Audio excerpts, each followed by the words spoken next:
પાઠ 7 ફૂલણજી દેડકો.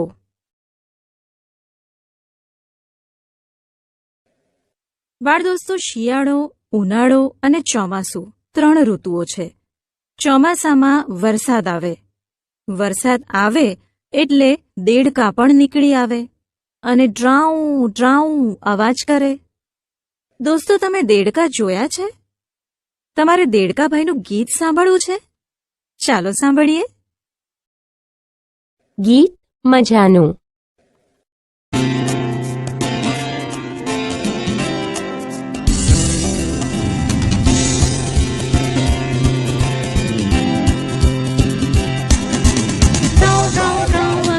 मीरकजी मेघदूत अमी मीरकजी रौ रौ रौ अमी मीरकजी मेघदूत अमी मीरकजी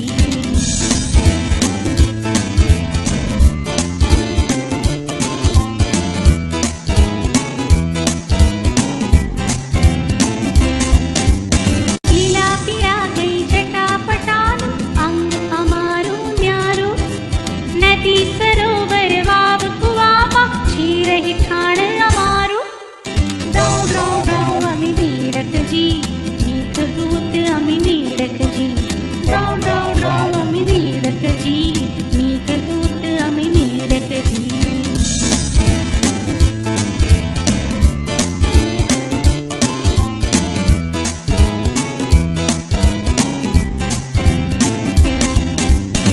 આ ધરતી પર ભરી ઠેકડા મન પાવી ત્યાં ફટાક દીતા પડી પાણીમાં કાંઠા રે પરવરીએ રૌ રૌ રૌ અમી મીરકજી મેઘદૂત અમી મીરકજી રૌ રૌ રૌ અમી મીરકજી મેઘદૂત અમી મીરકજી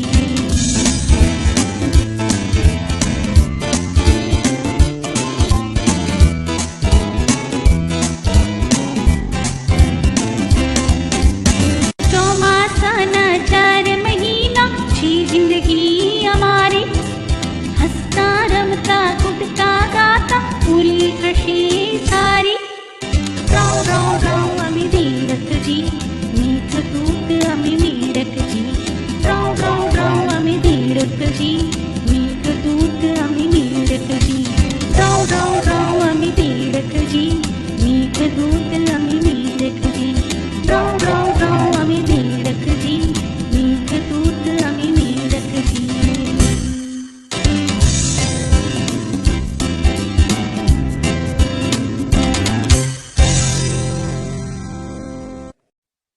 રમત. બાળ દોસ્તો, દેડકા કૂદે એમ તમારે કૂદવાનું હોય તો હા, મજા પડે. તો ચાલો એવી રીતે કૂદીએ. જુઓ, આ લીટી પરથી આગળની લીટી સુધી તમારે દેડકા જેમ કૂદકા મારતા મારતા જવાનું છે. જે પહેલા પહોંચી જશે એ વિજેતા. બાળમિત્રો, આ મુજબ જ તમારે કાચબા જેમ ધીમે ધીમે ચાલતા ચાલતા સામેની લીટી સુધી જવાનું છે. ભ મૂળાક્ષર. બાળ દોસ્તો, આ ચિત્ર જુઓ અને કહો શાનું ચિત્ર છે? હા, બરાબર, ભમરડાનું ચિત્ર છે. ચિત્રની બાજુમાં શું લખ્યું હશે? વેરી ગુડ, ભમરડો જ લખ્યું છે. દોસ્તો, આપણે ભમરડો શબ્દ બોલીએ ત્યારે પહેલા શું બોલાય છે? બરાબર, ભ બોલાય છે. હવે ભ પર ગોળ કરી દઈએ. પછી ભ આવતો હોય તેવા શબ્દો લખીએ. ભ આવતો હોય તેવા શબ્દો ભરત, લાભ, શુભ, નભ, ભગત, ઝબલું, ભમરો અને આભલું આવી શકે. શબ્દોમાં ભ આવ્યો હોય ત્યાં લીટી કરીએ. હવે ભ લખતા શીખીએ. ડાબી બાજુ નીચેથી શરૂ કરી આમ વાળી અને ઊભી લીટી સાથે જોડવાનું. આમ લખાય ભ. ય મૂળાક્ષર. દોસ્તો, આ પ્રાણીને તમે ઓળખો છો? હા, બધા જ બાળકો ઓળખતા હશે. આ ગાય છે. આપણે ગાય શબ્દ બોલીએ ત્યારે છેલ્લે કયો મૂળાક્ષર બોલાય છે? ય બોલાય છે. શું બોલાય છે? ય. આને ય બોલાય. હવે ય આવતો હોય તેવા શબ્દો બોલો. ગાય. હા, બરાબર. પછી યમરાજ. વાહ. ખાય. જાય. કોયલ. યતિ. યશોદા. રાયણ.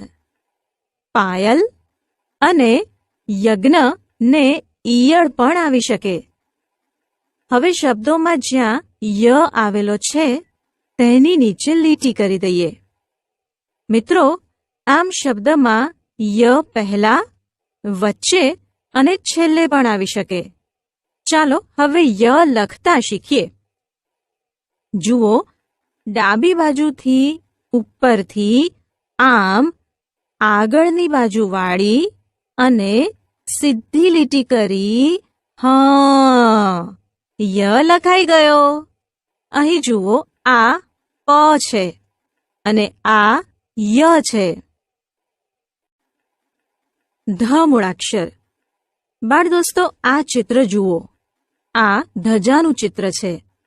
ધજા શબ્દ બોલીએ ત્યારે પહેલા શું બોલાય છે? ધજા શબ્દ બોલીએ ત્યારે પહેલા ધ બોલાય છે. હવે શું કરવાનું? હા, હવે ધ આવતો હોય તેવા શબ્દો બોલવાના. બરાબર? ધજા, ધરતી, મધમાખી, બુધવાર. હા હા. પછી ધોધમાર. હા ભાઈ, ખૂબ જ વરસાદ પડતો હોય ત્યારે ધોધમાર વરસાદ આવે છે એમ કહેવાય. ચાલો થોડા શબ્દો હું કહું. ધનુષ, દૂધ, મધ અને ગીધ. હવે શબ્દમાં જ્યાં ધ આવ્યો છે તેની નીચે લીટી કરી દઈએ. ચાલો હવે ધ લખતા શીખીએ. ડાબી બાજુથી શરૂ કરી આમ વાળી જમણી બાજુ સીધી લીટી કરવાની. પણ ધ્યાન રાખજો, સીધી લીટી થોડી નાની કરવાની, કારણ કે ઘ પણ આવી રીતે લખાય છે. ઘમાં લીટી મોટી હોય અને ધમાં નાની હોય. ફ મૂળાક્ષર. બાળમિત્રો, દિવાળીમાં તમે ખૂબ મજા કરી હશે, બરાબર? દિવાળીમાં મમ્મી પપ્પા તમારા માટે શું શું લાવ્યા હતા? મીઠાઈ, નવા કપડાં, રંગોળી, ફટાકડા. બરાબર ને? જુઓ, અહીં શું લખ્યું છે? હા, તો એ શબ્દનું ચિત્ર જુઓ. હવે કહો, શું લખ્યું છે? સાચું છે, ફટાકડા શબ્દ લખ્યો છે. આપણે ફટાકડા શબ્દ બોલીએ તો પહેલા ફ બોલાય છે. હવે ફ આવતો હોય તેવા શબ્દો કહો જોઈએ. ફરકડી. હા. પછી ફરાક, ફાફડા, બરફ, જીરાફ. સાચું સાચું. બીજા બોલો. જામફળ, સીતાફળ, ફળ, રાફડો, સાફ, મફલર. શબ્દોમાં દેડકો ખૂબ જાડો પાડો ને વળી ખાઉદરો પણ ખૂબ. તે એમ જ માને કે મારા જેવું મોટું કોઈ છે જ નહીં. એકવાર દેડકાના બચ્ચા કૂવા કાંઠે રમતા હતા. એટલામાં ત્યાંથી એક હાથી પસાર થયો. દેડકાના બચ્ચા તો ગભરાયા. ઓ બાપ રે, આટલું મોટું પ્રાણી! એ તો કૂદી પડ્યા કૂવામાં ને દેડકા દેડકીને કહેવા લાગ્યા, માં બાપુ, અમે એક મોટું પ્રાણી જોયું. તે બહુ બહુ મોટું હતું. દેડકી કહે, હોઈ શકે. પણ દેડકો કહે, ના, હોઈ જ ના શકે. સૌથી મોટો તો હું જ છું. પછી તેણે બચ્ચાને પૂછ્યું, શું તેનું પેટ મારા જેવું હતું?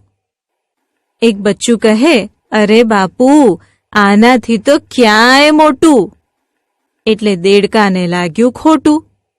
તે કહે, હવે તું જો કે મારું પેટ કેટલું મોટું છે. કહી તેણે પેટને ખૂબ ફૂલાવ્યું. પછી પૂછ્યું, બોલ, આનાથી એ મોટું હતું? એટલે બીજું બચ્ચું કહે, અરે બાપુ, આનાથી તો ક્યાંય મોટું. દેડકાએ ફરી પેટ ફૂલાવવા માંડ્યું. દેડકીને થઈ ચિંતા. તે કહે, હવે તમે જીદ છોડો. બહુ જીદ કરવા જશો તો પેટમાં દુખશે. પણ દેડકો તો માન્યો જ નહીં ને તેણે પેટ ફૂલાવીએ જ રાખ્યું. એટલું ફૂલાવ્યું કે છેવટે તેનું પેટ ફાટી ગયું. જવાબ આપો. દોસ્તો, જોયું? બહુ ફૂલાઈએ તો દેડકા જેવી હાલત થાય. ચાલો, હવે તમારે કેટલાક પ્રશ્નોના જવાબ આપવાના છે. દેડકા સિવાય કૂવામાં બીજું કોણ કોણ રહેતું હોય છે? તમે જોયેલા જાડા પાડા પ્રાણીઓના નામ આપો. તમે કયા કયા મોટા પ્રાણીઓ જોયા છે? તમે કેટલું પેટ ફૂલાવી શકો? આપણા વર્ગમાં સૌથી મોટું કોણ છે? માત્રા શીખીએ. બાળમિત્રો, આ શાનું ચિત્ર છે? આ ચિત્ર છે ધોકાનું. હા ભાઈ, ધોકો મમ્મીને કપડાં ધોવામાં મદદ કરે છે. દોસ્તો, આપણે ધોકો શબ્દ બોલીએ ત્યારે પહેલા શું બોલાય છે? ધોકો બોલીએ ત્યારે પહેલા ધો બોલાય છે. બાળમિત્રો, ધ અને ધોમાં શું ફરક છે એ સમજાયું? હા, એવી જ રીતે ભ અને ભો, ય અને યો, ફ અને ફોમાં પણ ફરક છે. હવે ધો આવતો હોય તેવા શબ્દો આપો. ધોતી, ધોધ, રંધો, ધંધો. ભો આવતો હોય તેવા શબ્દો. ભોજન, ખભો, રાજભોગ. યો આવતો હોય તેવા શબ્દો. ડોયો, યોગ, યોજના. ફો આવતો હોય તેવા શબ્દો. ફોઈ, સાફો, ફોતરા, નફો. ઉખાણા. બાળમિત્રો, ચાલો હવે કેટલાક ઉખાણા જોઈએ. તમારે તેના જવાબ આપવાના હો ને? ગોળ ગોળ છું, લાલ લાલ છું, ગળ્યું ગળ્યું છું, કાંટા વચ્ચે થાઉં છું, પણ નાનું નાનું છું. બોલો, હું કોણ છું? ગોળ, લાલ, ગળ્યું, કાંટા વચ્ચે. આ તો બોર.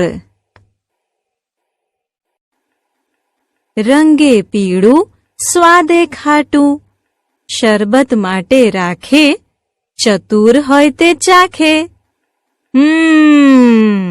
લીંબુ જવાબ છે. મોટું મોટું લાંબુ ગોળ, લીલી છાલમાં રાતું ચોળ. જવાબ આપવા ખોડમ ખોડ.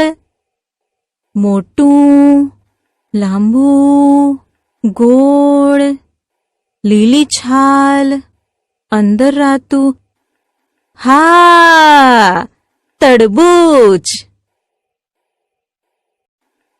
લુમખે લુમખા થાઉં છું, નાનું હું ગણાવું છું, સ્વાદે ખાટી મીઠી છું, વેલા પર હું લટકી છું.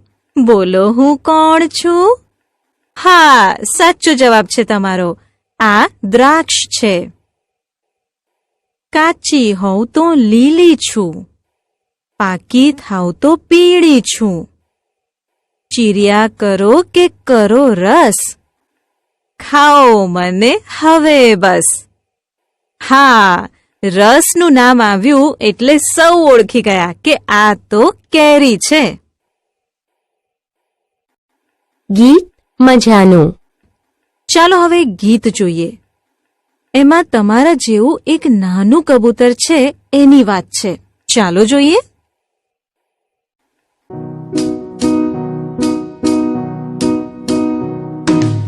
એક કબૂતર નાનું એને બહુ ગમે ઉડવાનું. એક કબૂતર નાનું એને બહુ ગમે ઉડવાનું.